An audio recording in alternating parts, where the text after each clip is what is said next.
Ketika Anda memasuki sebuah pedesaan di hari yang cerah, keindahan yang menawan dari bunga-bunga sungguh menarik perhatian Anda. Ketika Anda mengamati bunga-bunga dengan lebih dekat, akan Anda jumpai makhluk hidup lain yang menarik. Ia adalah lebah madu, sosok arsitek alam yang paling disiplin.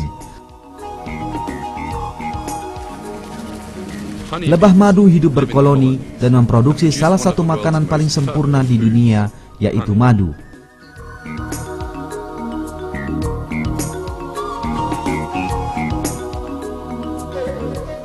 Mereka menyimpan madu yang mereka buat dalam kantung-kantung madu berbentuk heksagonal yang mereka bangun.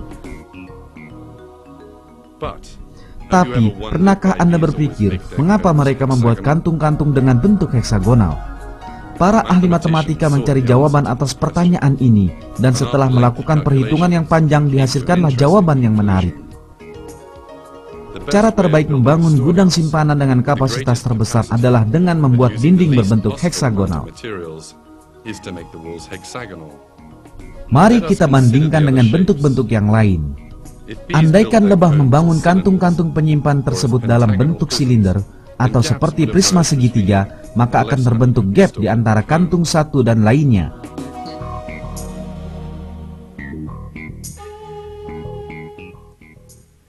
Dan lebih sedikit madu tersimpan di dalamnya. Kantung madu berbentuk segitiga atau persegi bisa saja dibuat tanpa meninggalkan gap.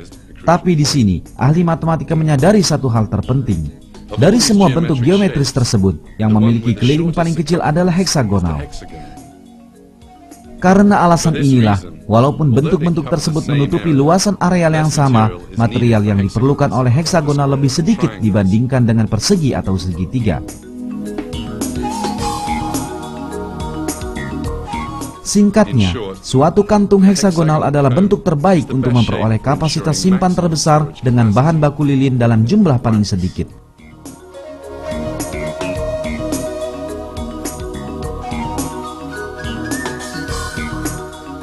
Hal lain yang mengagumkan tentang lebah madu ini adalah kerjasama di antara mereka dalam membangun kantung-kantung madu ini.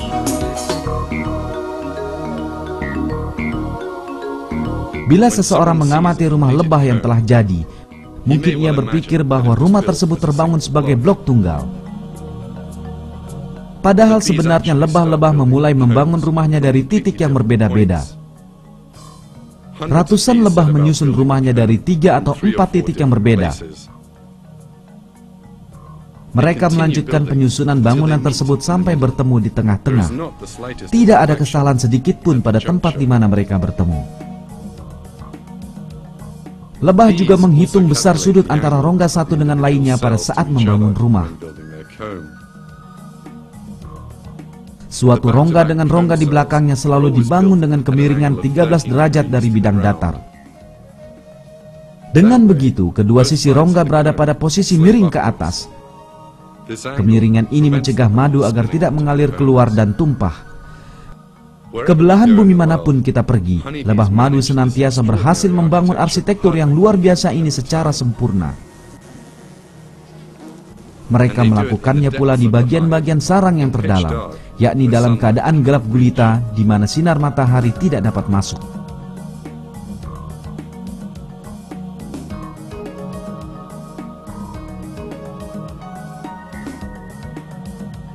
Ada fakta yang sangat menarik di sini.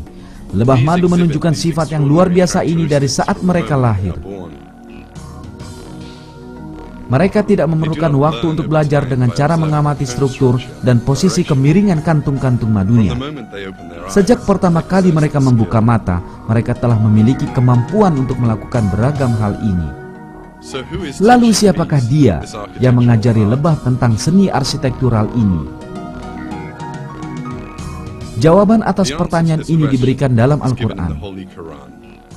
Dalam kitab yang diturunkan untuk manusia agar menjadi petunjuk jalan hidup yang benar ini, Allah mengungkapkan rahasia kemampuan tingkat tinggi yang dimiliki lebah madu sebagaimana berikut. Dan Tuhanmu mewahyukan kepada lebah, buatlah sarang-sarang di bukit-bukit, di pohon-pohon kayu, dan di tempat-tempat yang dibikin oleh manusia.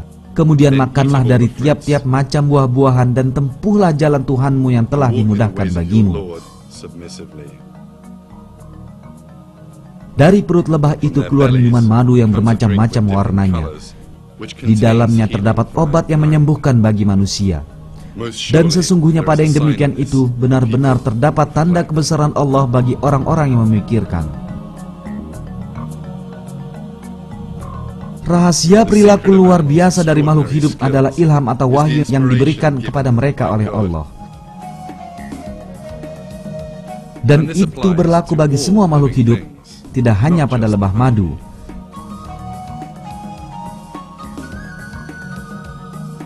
Kita dapat melihat kebenaran ini lebih jelas bila kita mengamati arsitek-arsitek lain di alam ini.